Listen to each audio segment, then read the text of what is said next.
I'm now moving on to my fourth theme for my questions, and with respect to the work of Dr. Carrie Holt. And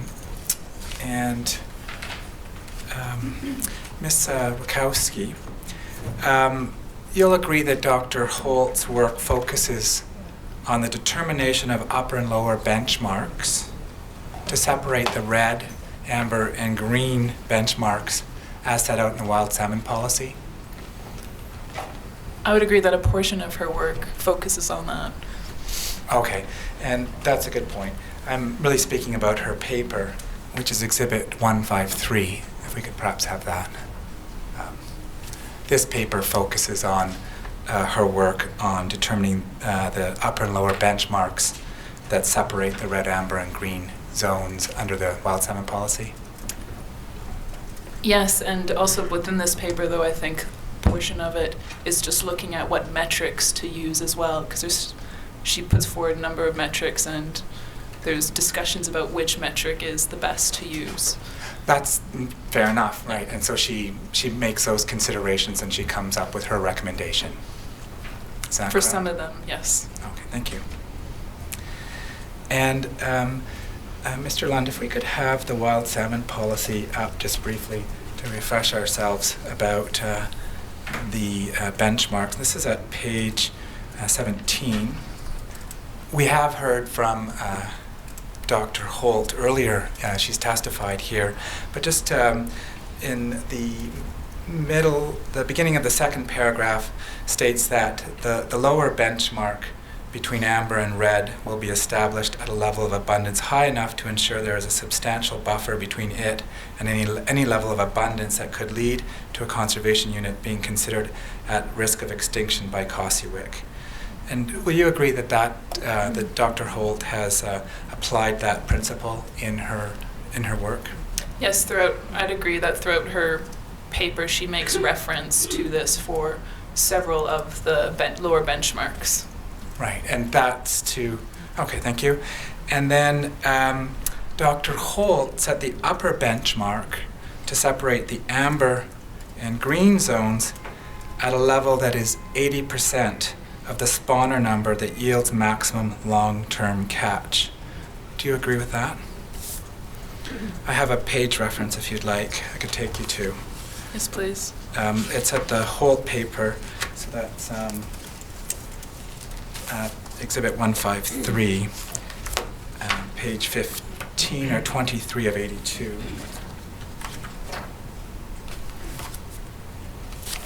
And in the bottom of that second paragraph, she talks about, we recommend an upper benchmark to be equal to or greater than 80% of the SMSY.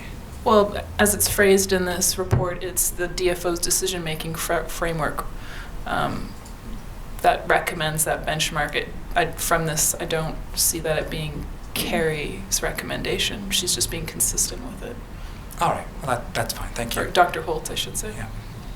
And then yes, thank you, Mr. London. If we go back to the wild salmon policy on the right-hand column there in the blue, there's a definition of what the amber status, and it implies caution in the management of the CU. And is it a fair summary to say that the amber CU is a CU is at a low risk of extinction, but are at levels that do not provide optimal yields? Is that a fair summary of what the amber zone? I think conceptually that is true, but ultimately it depends how you define risk or low risk of loss. So one person's perception of low risk of loss is going to be different than an individual. So I don't think you can unanimously say that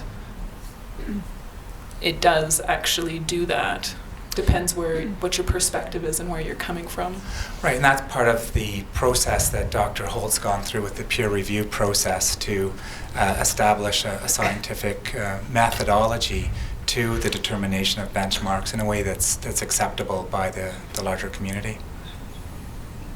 Yes, but I think where you decide, regardless of the approach one takes to setting benchmarks, it ultimately, where you set that benchmark is a value-based decision based upon what your perception or your risk tolerance is. Yes, and so I guess my point is that taking that process through a peer review process is probably an established methodology of how certainly DFO moves forward. I think it's a peer review process of the method that Carrie used is not a peer review process of whether or not it's the correct value judgment of where you're set that benchmark. Fair enough. I'm just saying that Dr. Holt's process has gone through peer review. It has, yes. Thank you. And if we could turn to page 97 of the technical report.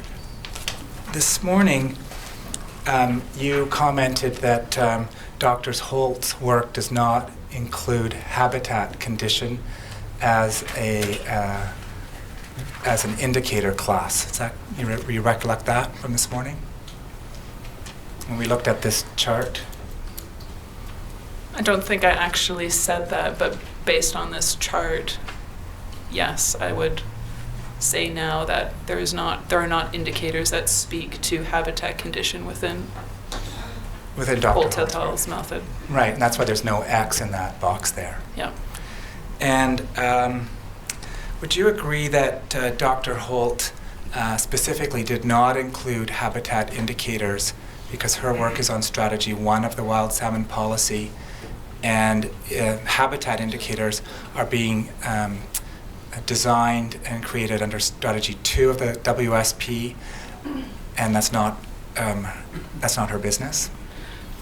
I would agree that she does not include habitat condition indicators, and she makes reference to how there's overlap between strategy 1 and strategy 2 on this front, and she's going to defer to strategy 2. But she does acknowledge the importance of it. Yes, within they are. The distribution, in terms of affecting distribution and other indicators within her work. Yes. And you'll agree that strategy 2 of the wild salmon policy is to come up with habitat indicators. You're aware of that? Yes. Okay. And are you aware of the work of Heather Stolberg, who testified before us earlier this year on the work she's doing, or she did, in creating habitat indicators? Yes. And you're aware that Ms. Stolberg's habitat indicators recommend indicators for particular salmon species? Yes. And so that her work has recommendations with respect to like sockeye and coho. She separates those out. Yes. All right. And Mr. Neelitz, this morning, I think you said that, would you agree with that Ms. Stolberg's work includes habitat indicators with recommendations for particular salmon species?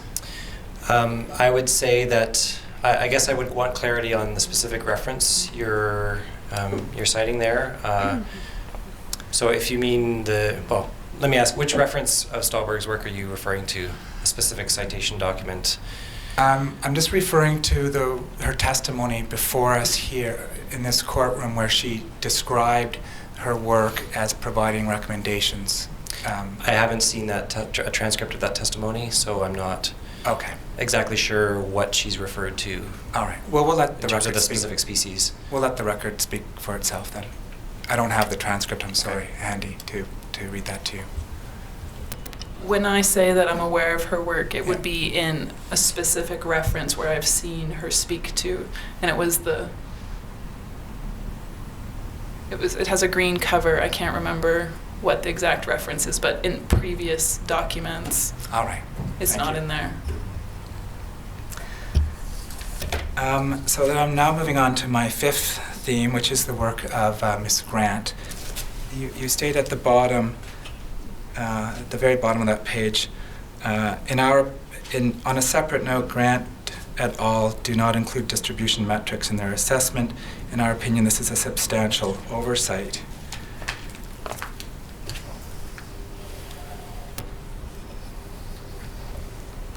Would you agree that Ms.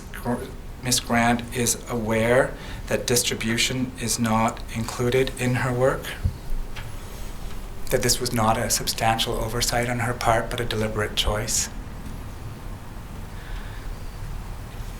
I guess to clarify my statement there, I'm not saying that it was an oversight on her part, but rather an oversight of the method, that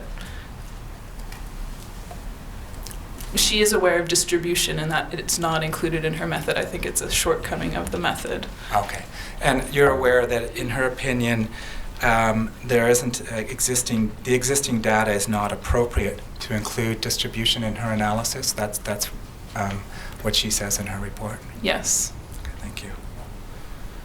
And would you agree that distribution is less significant for sockeye, the sockeye species, as compared to other salmon species, as they tend to spawn in concentrated spawning beds, and therefore distribution isn't as relevant as it is, for example, for coho or other species?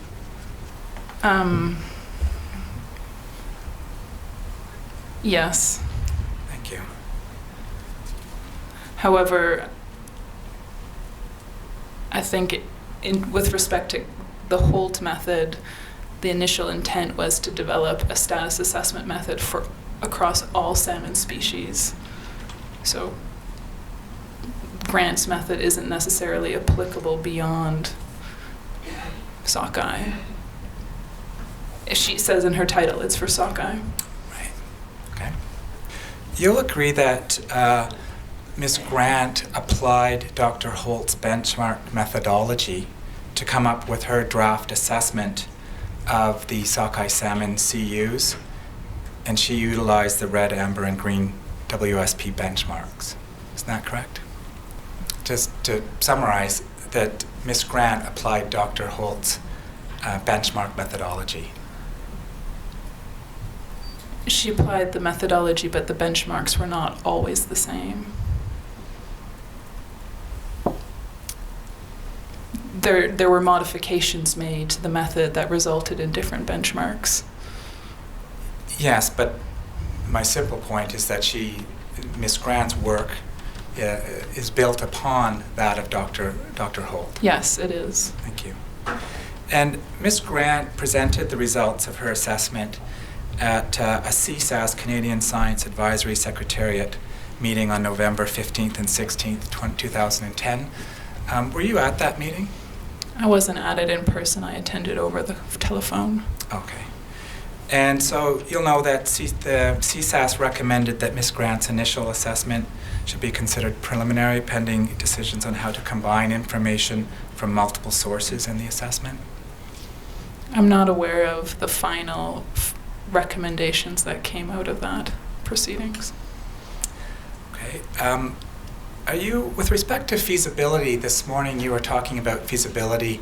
Are you aware that DFO and Ms. Grant has undertaken to complete a WSP assessment of all Fraser River sockeye CUs? Can you clarify what you mean by a WSP assessment? Oh, wild salmon policy. I know, but what does that entail?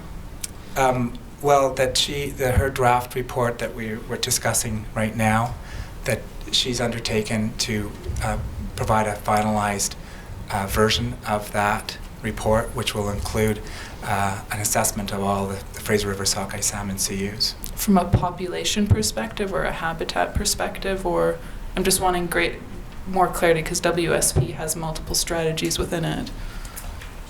It's strategy one, Strategy. Population assessment. It's a simple question, just following up on the draft work that she's done. Mm-hmm. I was not aware that that's what she was doing. Okay. If your question was whether I'm aware she's doing a redraft of it. Yes. Right? No, I'm not. You're not aware of that? No. Are you aware that CSAS has directed Ms. Grant to convene a workshop to finalize the protocol and make a final determination on the status of Fraser River sockeye CUs? No. That's Exhibit 184 at page 36.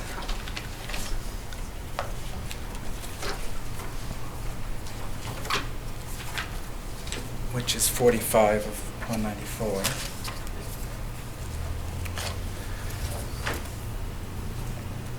So you'll agree that this page is Ms. Grant's overview of stock status for the 26 accessible CUs? Yes. And her conclusion is that 7 CUs were consistently poor, or which we would call in the red zone under the wild salmon policy, Yes. and that 13 CUs were generally all between the median, lower, and upper benchmarks or in the amber status. And she clarifies with the exception of the Shuswap ES and the Fraser S, which were above their median upper benchmarks in the green status, Mm-hmm. Yes. and that 5 CUs were in very good status. Yes. And so those would be consistent with the green zone in the wild salmon policy. So would you agree that the Dr. Holt's calculation of benchmarks and metrics is quantitative, repeatable, and has been peer-reviewed? Can you define what you mean by repeatable?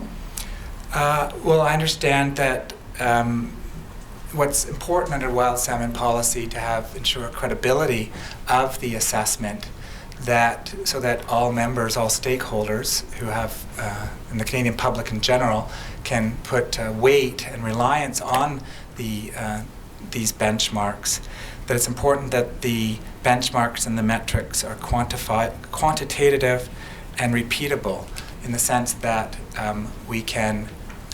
they're reliable. It's a reliable scientific approach. I may be using the wrong language, but that's what I'm getting at. I'm still trying to understand what you mean by repeatable. Do you mean that you can repeat it for multiple CUs? It's not one that's specific to a particular CU? How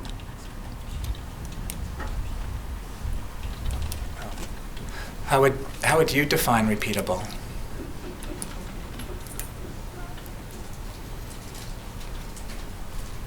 Well, I would define it as it's something that her benchmarks are based upon a time series in terms of how she went about deriving them, and so it's something that you can do every year and update those benchmarks based on a new point in your time series. All right, so using your own definition of repeatable, would you agree that Dr. Holt's calculations of benchmarks and metrics is quantitative, repeatable, and has been peer-reviewed? Yes. Thank you. And would you agree that that Dr. Holt has provided a documented rationale for her choice of most of the benchmarks? Yes. And Although she hasn't defined benchmarks for many of the indicators that she's put forward. right, that you're aware that Dr. Holt says that further fine-tuning will take place, but the procedure has a substantive basis already. Yes. And will you agree that Ms. Grant's work now, Ms. Grant's status categories, are consistent with the wild salmon policy and with the criteria for evaluating species at risk used by COSIWIC? For the indicators she selected, yes, but again, there's indicators that she has not taken into consideration which are important for COSIWIC, such as distribution. Right. And we've talked about distribution. And will you agree that Dr. Okay, so that's, sorry, let me just.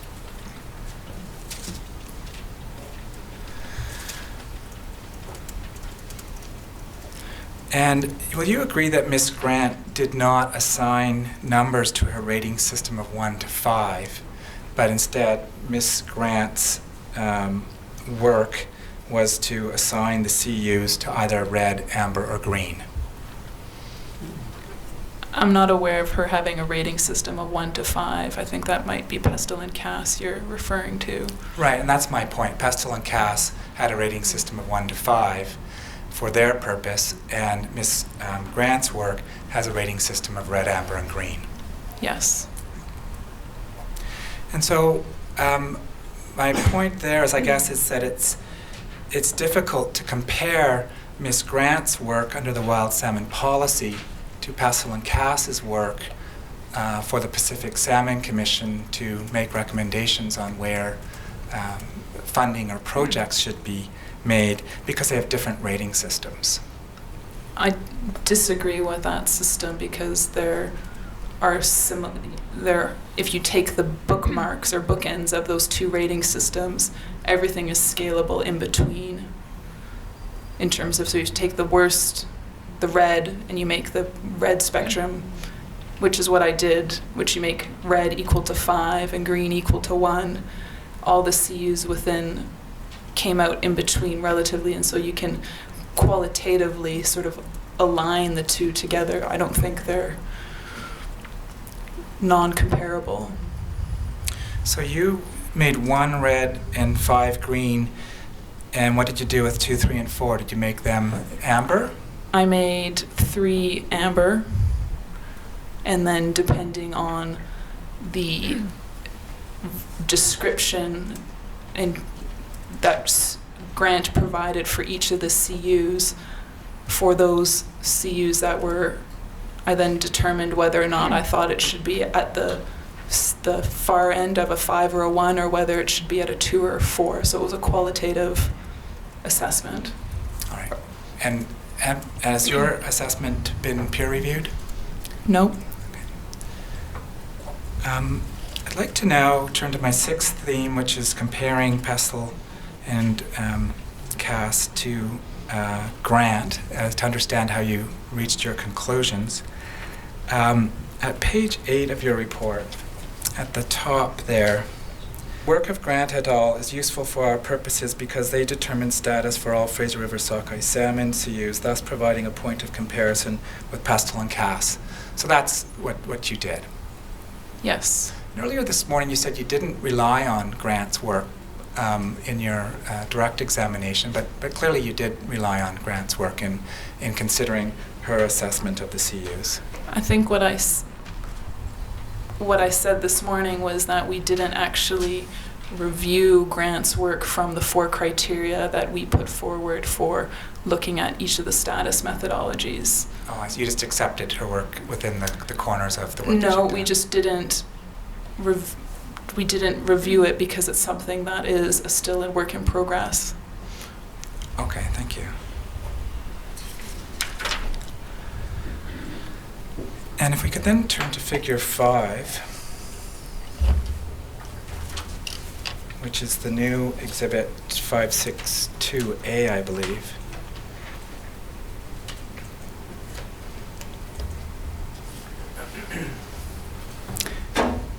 And so if I understand things right, this is perhaps the most, this is the figure that explains what you did. You took Pestle and Cass, and then that's the circle, and then Grant et al. Is the diamond. Is that right? It's the diamonds are not just Grant. It's those. So this goes back to what I was talking about earlier with respect to my approach I took. The red diamonds are a modified score that is informed by both the work of Grant as well as that of Pestle. So it doesn't represent either one or the other. It's Right. a way of trying to summarize both pieces of work. So the index there, I'm going to suggest, is actually incorrect. That the red diamond should not say Grant et al. 2010, but instead it should say something like ESSA assessment. ESSA has modified scores. Yeah, and I think that's captured in the actual caption for the figure where it says red diamonds represent modified CU status based on input from Grant et al. Right, so we should just be cautious about the top left-hand corner box that says Grant et al. That's actually a modified Yes. ESSA score.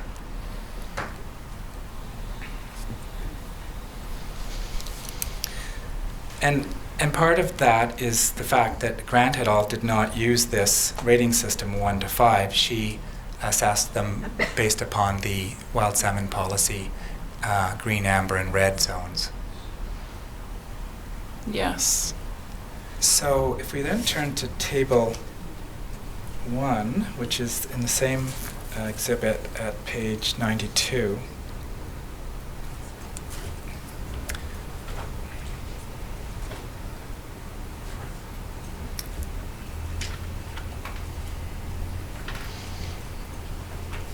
So on the far right-hand column here, this is where you describe your status adjustment based on Grant et al. That's what you've done there. Yes.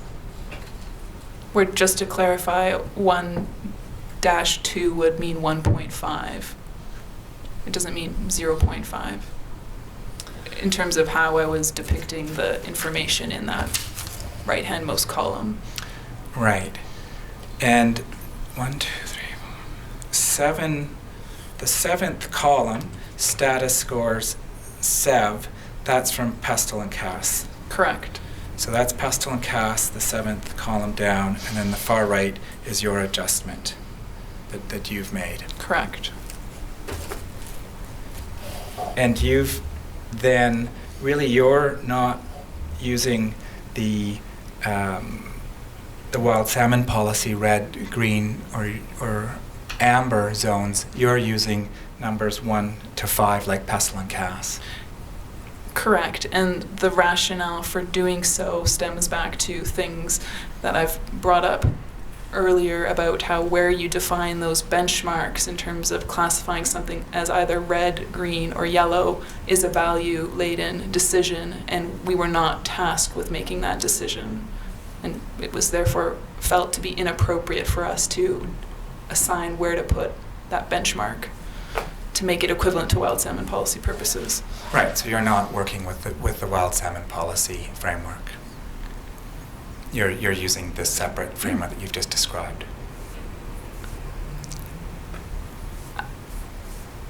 It's not that we're not working with the wild salmon policy framework, but rather we're not, what we've done is transferable to that.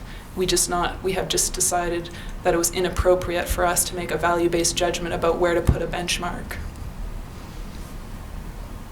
We were not tasked with deciding where to put the limits between red versus yellow, yellow versus red, or yellow versus green.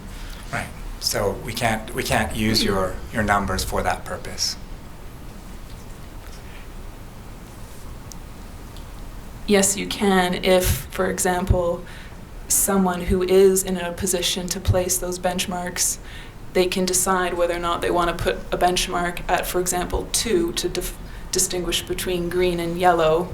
Then what we have done then becomes transferable to the yellow, green, red framework of wild salmon policy. But you have not done that. We have not done that. If we could turn then to page 109, the same document. This is table 18, summary of population status. Where did this language of population status, poor, moderate, good, come from? In the 4th column over, it says CU index, management, conservation unit, and population status. Where did that descriptor come from? We were tasked to translate the. We were tasked to assign classifications of poor, moderate, good to the conservation units. So these are based on our interpretations of the work that Kat mentioned. It was not our intent to apply our value judgments about what a poor status is, and that poor status is directly relatable to, say, a red zone under the wild salmon policy. That is not what we were trying to do here. All right. And this is then, so I'm clear, Mr. Nellis, with your answer. So this is part of the habitat analysis, which from my perspective would be strategy 2 of the wild salmon policy. Is that fair? This is a habitat? No, this is the population status, was the translation of some of the work that Kat was talking about in terms of the binning and the scores into the status, population status. So when you say poor, moderate, and good, then what do you mean by that? So the way that we interpreted that, again, we were not trying to overlay our own value judgments, but we were interpreting in figure 5 CUs that had scores from 3 or above as having poor status. So if it was the number 3, that became That's correct. That became poor. That's correct. So that was your line. Yes. Okay. So that's okay. So that And right. So that explains. Okay. So let's I just think look that at one of the witnesses had a comment to make. the rationale for why we chose the line of 3 was that including all the CUs on that side of the line better addressed the long-term decline in productivity that is visible across Fraser Sockeye than, for example, using a smaller subset of CUs. For example, just the 7 that Grant has identified as poor or as red, that in itself does not describe or would not does not adequately characterize what's happening in those 7 CUs, does not adequately characterize, because they're such small CUs, what is happening to Fraser Sockeye as a whole. So we felt it was more reasonable to use all the CUs that are were to the right of the line, the vertical line going through 3. all right. If I can add a point to some points to clarify. So figure 1, I mean, given our overall task of trying to explain declines in productivity of Fraser Sockeye, and that's represented through figure 1. If we just considered the 7 CUs, I'm not trying to say that one method or one outcome is right or wrong. I'm just trying to offer our interpretation, which we thought was reasonable, of these classifications. And so if we had only thought that the 7 that have been rated as red through the discussions we've had today, the declines in productivity cannot be fully explained through those 7 alone, and that there was evidence of the other stocks that are represented in the poor categories here, given the productivity data that we had, that are showing declines, and it's the collection or the aggregate of those which we interpreted as being in part explaining some of that decline in productivity across the Fraser as an aggregate. So that was your decision. It was our interpretation. It's your interpretation. Interpretation, yes. Okay, thank you. I'm on to theme 7, and I'm going to ask questions about your conclusions at page 2 of your report, Roman numeral 2 at the front. So when I received the report, it said that there were 17, here we go, I'll just read this into the record. We found that 17 of 36 conservation units have a poor population status and are distributed across all timing groups. And I understand this morning you've now corrected your evidence that it's now 15. Is that your testimony today correcting it? Yes. And so since we received this 3 weeks ago and today, we've got 2 CUs that have been taken out of this category. And you've removed the Lillooet one, is that what I understood this morning? Yes. And can you explain how you could have made that mistake with the Lillooet?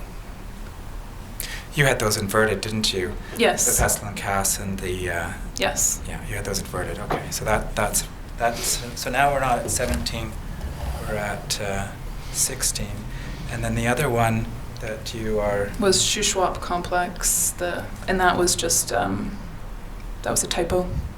and that was a typo. Yeah. Are there any other mistakes that you're aware of? No. And we've discussed earlier this morning that it's Miss Grant's opinion that the early Stewart CU, she recommends that it be removed because it's not a significant conservation unit. We went over that this morning. We did discuss that, Yeah, yes. and you don't agree with her recommendation? I didn't say that I didn't agree. What I said was that I'm not in a position to give an opinion on that. But you're going to keep that conservation unit in your statistics as a poor? You won't take it out? Until a final list. I think it's DFO who is in the position to say what the list of CUs is, and so no official statement has come out from DFO regarding, to my knowledge anyways, regarding a modification in that list of CUs. And so this report stands, the CUs that we use in this report are based on the list of CUs that has been put out by DFO. All right, if we could then turn to Exhibit 571. So I'm just going to try to summarize this so we can move on to the next theme. But if I look at this, then we've created this document to help us understand what you've done. So Pestle and Cass said there were 5 CUs that were poor. Those are the numbers 4 and 5. And then Grant et al. Said that there were 7 CUs that she would rate as in the red zone. And if I understand it, you've looked at Pestle and Cass, you modified it with Grant, then I would think if we go to the right, and these are your ratings on the right-hand side, then I would expect that given that it's the same data and the same information, that you would have a similar results of poor or on the right-hand side. But instead, what I see is that you've added 7 additional CUs that you rate as poor. And why is that? I thought that you'd have, given that you're using the same data and information, I would expect you to have similar results. This relates back to the discussion that we'd been having just about with regards to figure 5 and the line that goes along 3, where we felt it was we decided that it was most reasonable for us to say that everything to the right of that vertical line would be poor, and everything to the left of that is considered good. So we did not feel it was appropriate for us to put benchmarks in terms of further delineating the different All right, so that was more your bins. Right, that was your decision. You'll agree, though, that Pestle and Cass used a different methodology than Miss Grant did, and yet their outcomes are fairly similar. Correct. And your interpretation is a different interpretation, your results. It's an interpretation that takes into consideration the 2 methods, and I think they're all within reasonable ranges of each other. And at the top here, again, you're providing another conclusion here. So at the top there, when it says you recommend modifying 9 on their severity score, that should now read 7. Is that correct?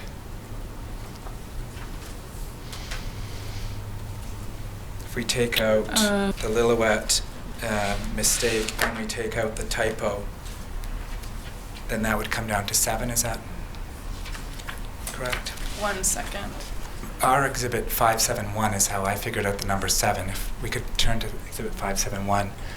To assist you, Ms.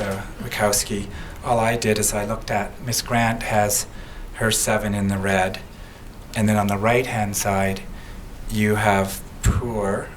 The first 7 match Ms. Grant, and then you have 1, 2, 3, 4, 5, 6, 7.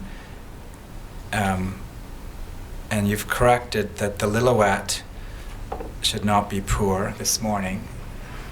So I get 7, that is the change. What was the original number 9 in that document? It was 8. 9. It had... No, Oh. it was 9. Yeah. It stands true in the sense that there are 9 scores between the column of figure 5 and those of... There are 9 scores that were modified. Where are you getting that? So there are 9 scores that were modified from Pestle and Cass to figure 5. That's where the figure... So there's 9 sets of red and gray dots. That's where that number is coming from. 1, 2, 3. I only count 7. 7. 1, 2, 3, 4, 5, 6, 8, I count. Are you counting them from, you're counting 9 there? From From figure 5? So there's Chilliwack, Fraser, Quesnel, Lillooet, Shuswap Complex, Takla, Trembler, Bowron, Nachal, Natlich, and Taseko. That's 9. All right. Why wouldn't you mark 3 on your scale as moderate and amber under the wild as moderate as opposed to poor? I believe we've already answered this, where by only taking 3 as our dividing line between poor and good, we only had 2 categories in this figure. It was better able to explain the long-term productivity decline in Fraser Sockeye. All right. I'll move on to theme 8. A few comments on a number of miscellaneous points throughout the report, so I'm going to jump around now. If we could turn to page 17 of your paper.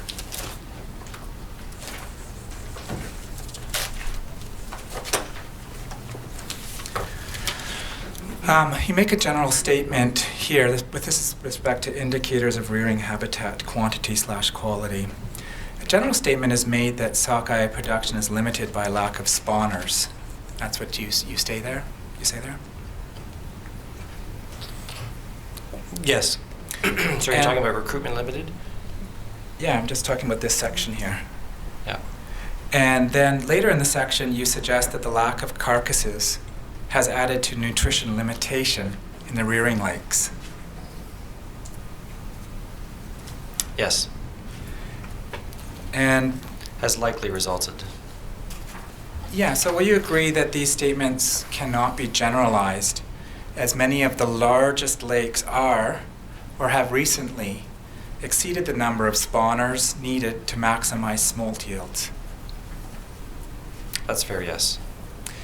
And are there instances where the recent escapement are at or exceed levels that result in good smolt production, such as Chilco or Quesnel? I can't comment on that. Not fully aware or informed. Okay. And will you agree that in many conservation units, spawning takes place downstream of the natal lake, or in a few cases far upstream?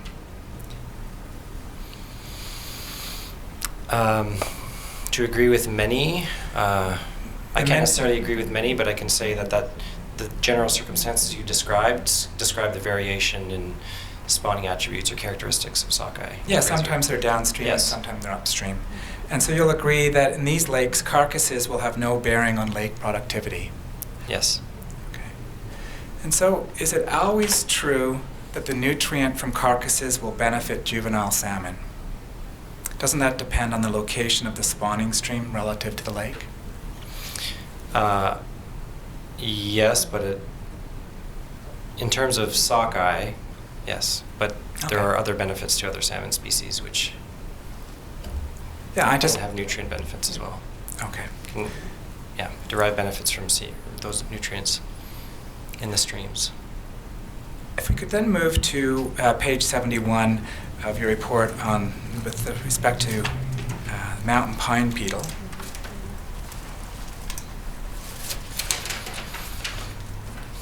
This is a series of maps showing the spatial distribution of mountain pine beetle. And will you agree that we should be a bit cautious in relying on this map because the amount of dots and information is so broad and generalized that there's a more detailed story that needs to be told about mountain pine beetle than... Absolutely, yes. And in other places in the report, we certainly get into more detail in terms of reporting on the values and measurements.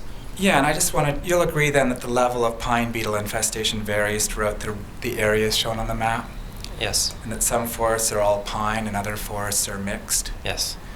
And so the density of the forest and the pine beetle infestation varies greatly, Yes. and that's not shown on this map. Yes. And will you agree that, therefore, that pine beetle infestation does not have the same habitat impact as logging? Would I agree that That pine beetle infestation does not have the same habitat impact as logging? freshwater habitat impact? Yeah. Would agree with that, and I believe we make statements to that effect in the report. Okay. And will you agree that at present the habitat impact of pine beetle infestation is largely unknown?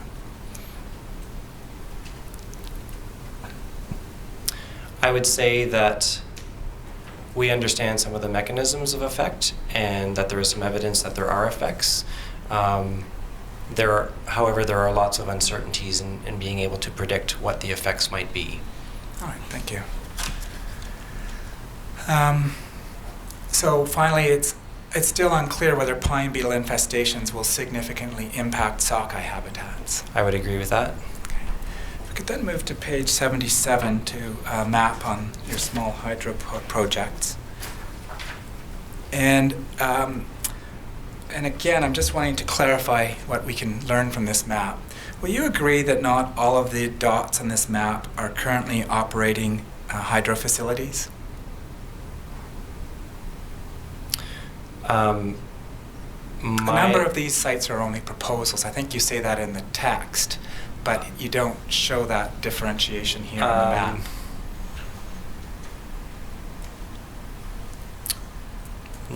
My understanding is, so just to clarify, I was not the lead author on pulling together the data on small river, run-of-river hydro projects. My understanding is that these are operating run-of-river operations in the Fraser.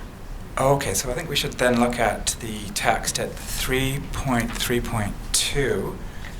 And I don't have, I think that's page 39. Right, so it's page 39, if we could turn there. I think what I'll do is I'll just, I don't have the site handy and I'm conscious of time. I think I'd just like to clarify on the record that you are not the author of the small hydro project section, and you can't really speak to this map as to whether or not they're showing currently operating hydro facilities. Although I was not the lead on this section, I am as lead author in the report, I am certainly aware of what others were doing. And so given that awareness and the guidance certainly that we were all operating under is we were tasked with investigating activities that are currently in operation. And so my understanding is that the small-scale hydro operations should be in operations, not proposed.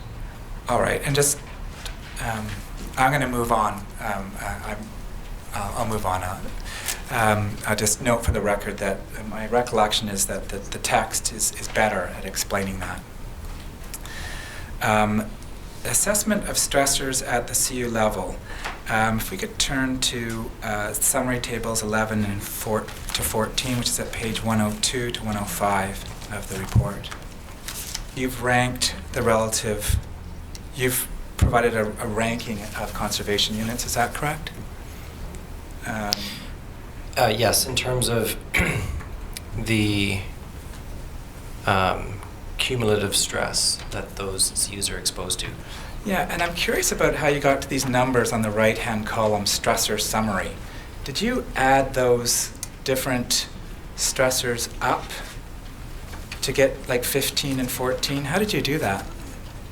In the report, I can't remember which page, we described the methodology for coming to those scorings. So essentially, we looked at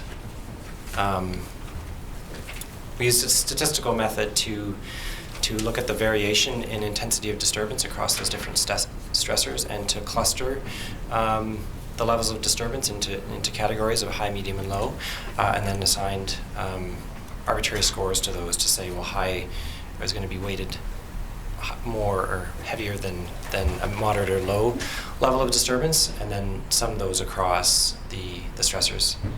All right, and so I guess my question is, do you then look at those stressors separately and then add them up? You didn't do an analysis of how they all interact with each other. That's correct, and we make that assumption clear in our report in terms of the relative weightings of the different weightings of importance. Just to elaborate on that, it isn't. There may be alternative assumptions about how significant a mountain pine beetle disturbance may be, for example, relative to forest harvesting. So if you have a large portion of a watershed disturbed by mountain pine beetle, the effect might still be small relative to a watershed that has a smaller amount of forest harvesting in it. So we didn't, we applied an equal weighting across the stressors because we wanted to have a measure of the cumulative amount of stress on a relative scale. And that's assumption that we made in the report, in our analysis. But there's no indication is provided of the likelihood that any of the stressors will have a tangible impact on sockeye productivity.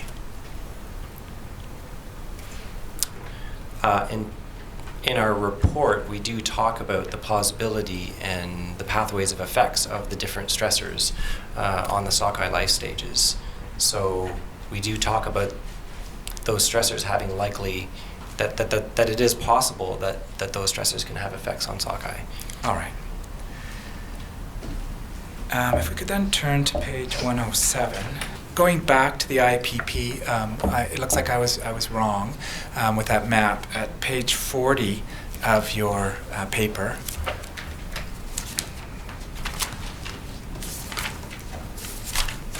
it states in the beginning of the third paragraph, to investigate the potential interaction between these issues and sockeye salmon, we gathered geographic coordinates for all existing IPP locations in the Fraser River Basin. See Appendix 4. So I think that answers the uncertainty that those are existing IPPs. Is that right? Yes, that was my understanding too. Yeah, and I apologize for misinterpreting that. Thanks for clarifying.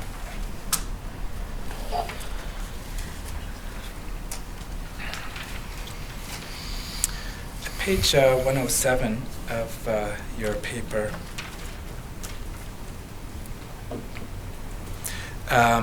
So here, you conclude that stocks further upstream have declined faster. Is that a fair summary of your conclusion? Yes. And would you agree that your finding is consistent with the work that DFO presented last June at the Pacific Salmon Commission workshop? Yes, it's consistent, and we should have said that in our report as well. Right, and that perhaps we could just look at tab 4, page 67. Tab 4 is Appendix C. Okay, if we could have this marked as the next exhibit, it's an appendix to a workshop on the decline of Fraser River sockeye salmon that occurred in June 15th and 17th, 2010. Exhibit 573. And the top left-hand figure there, 1, has a similar conclusion with respect to relationships between the trends in total productivity and distance from the ocean. That's a Can you similar. repeat the question? Oh, and will you agree then that the figure 1 that we're looking at here that expresses a relationship between the trends in total productivity and the distance to the Pacific Ocean is a similar conclusion to the one that you reached? Yes. Thank you. If we could then turn to your paper, page 80, and figure. And this is a map showing urban areas. Gray spots don't seem to be urban areas. For example, the top right, there's a lake. I think that's Barkerville. You've got a big, huge gray spot. I don't have my pointer here, but there's a number of... Yeah, it's near the Bowen Conservation Unit. Yeah, but what are these? I don't know where that... I don't think you've got all the... I don't think these gray spots actually reflect urban areas. Would you agree with that? If you look closely at the map. Like if you look at where Kamloops is, down and then to the left, you've got a big splotch, and I think that's a... oh, I've got a pointer. Nice. Like there, that spot, that's not an urban area. That I think is a mine. Impacts on migrating salmon, and I'm wondering whether you considered it or not. And this is at tab 7 of our binder, which is called Examine. Oh, I've got a CAN number, 002877. And that is tab 5. Are you familiar with this document? I'm familiar with this document. Now that it's put before me, I'm familiar with it through other work beyond the work for the commission. We did not look at it as part of this, our exercise with this work. All right, this could be marked as the next exhibit. Exhibit 574. And the abstract at page 6, Roman numeral 6, page 8 of 42, states that the report assesses temperature and flow management options in the upper and lower Nechako system with reference to the needs of resident and migratory fish species. And then under point 3, it states to introduce a model that examines downstream consequences of possible future release scenarios if a Kenny Dam release facility were constructed. So my question is, so will you agree that this document is relevant to and provides insights to assist the Commissioner with respect to impacts of water temperature management programs on salmon populations with respect to this dam? Can you repeat the question, please? Will you agree that the McDonald report provides insight into the impacts of the water temperature management program on salmon populations and has been influential in discussions about modifications to the dam? Parts of that statement I would agree with. Other parts I couldn't comment on. So, as providing insights, I agree. You can provide insights. Right. In terms of being influential or whatnot, there's a long history of discussions and technical evaluations going on in the Nechako. Others much more knowledgeable than I are familiar with those. So, and I don't have a good sense of the relative importance and role of all of those technical evaluations in those discussions. Are you aware of the work of the Nechako Watershed Council? I'm aware that the council exists and some of the things that they're involved in, but beyond that, I don't have a deep understanding of the work that they do. All right, if we could turn to Canada's exhibit CAN 096015. And if we could turn to page 29 of 37, Council, as part of your work. So I was, to clarify as well, as the lead author of the report, I did not prepare every section of the report. The Nechako River components were led by, and the research was led by another co-author, Mark Porter. So having said that, I have not seen these kinds of documents from the Nechako Watershed, largely because I haven't been working in this area for this project or others. Are you aware of the Nechako Endowment Fund consisting of $50 million, which are linked to downstream enhancement of the Nechako watershed area? I'm not aware of that. Okay. I'm wondering if this could be marked as an exhibit and we can follow up with it in future. I would suggest for identification purposes that. Okay. Next letter, Be T for identification. T for Letter T, that's right.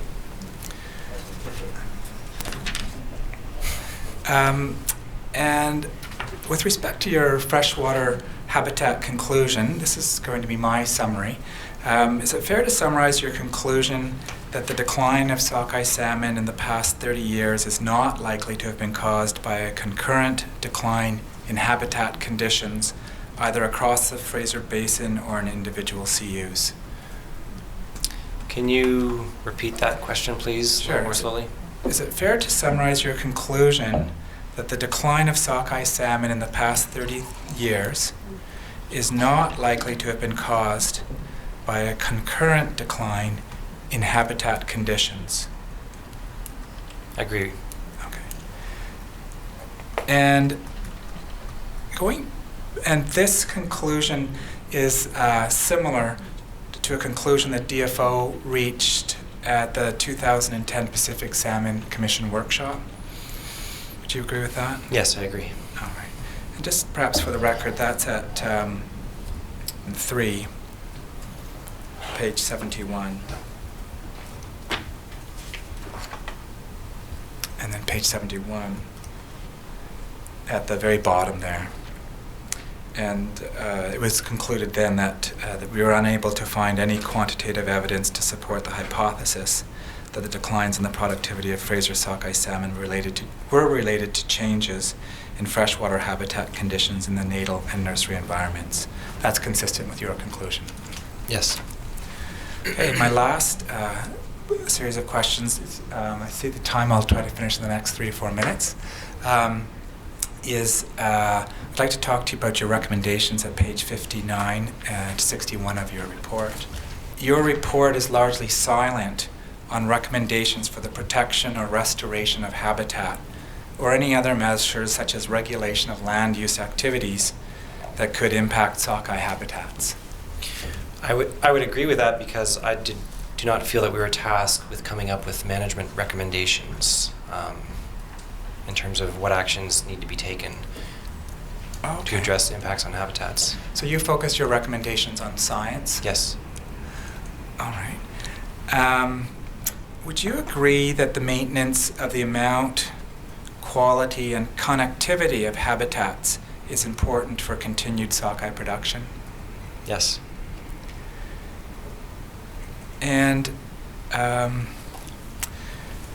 when you made your recommendations, have you provided any or considered any assessment as to the cost of your recommendations? No, we have not.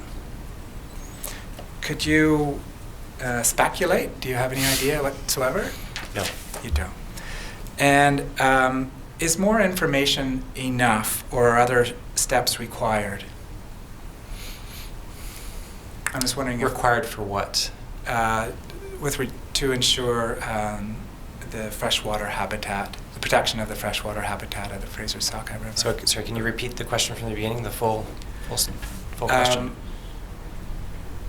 Well, you've made recommendations with respect to information gathering systems, and I'm giving you an opportunity to explain if there are any other steps that would be of assistance to ensure the ongoing protection of the habitat in the Fraser River. I guess I think this is consistent with our recommendations, but in general, to say that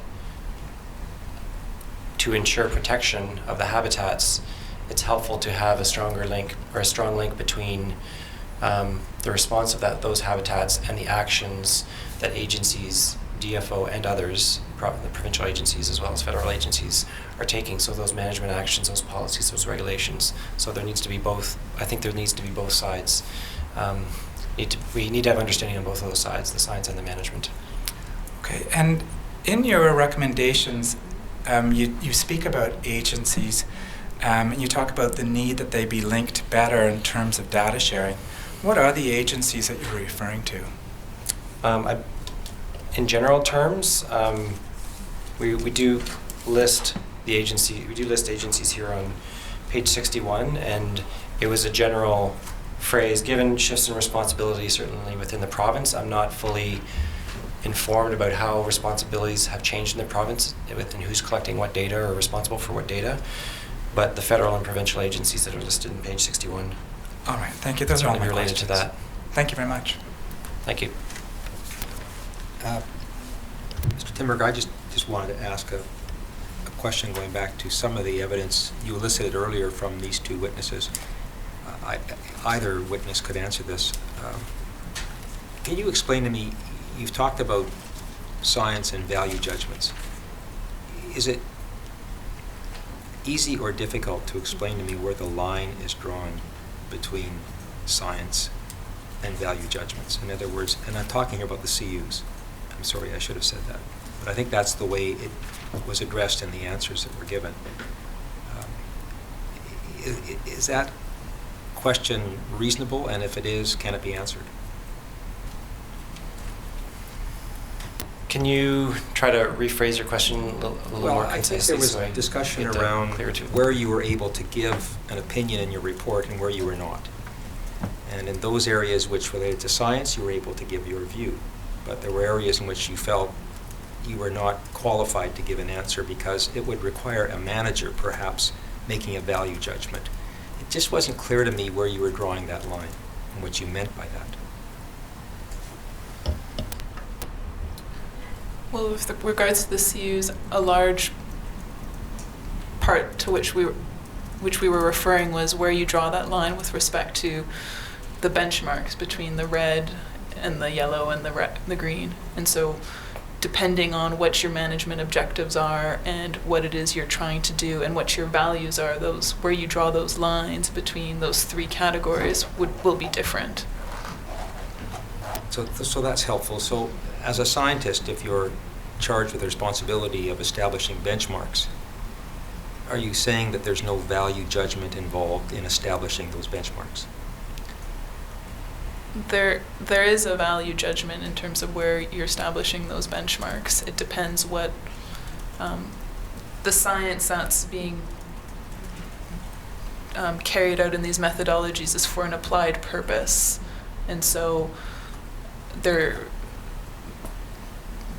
wild salmon policy has put forward those value judgments in terms of what they want to achieve, and then my understanding is then it's the scientist's interpretation of those and how they then translate that into defining their benchmarks. But they're taking their guidance for where to draw those benchmarks based on either management or policy and the values that were put forward in those domains. If I can add some thoughts as well. So in terms of the science, if you pick a simple variable like temperature, science can tell you what's the ecological consequence of at different temperatures. Ecological consequence on sockeye.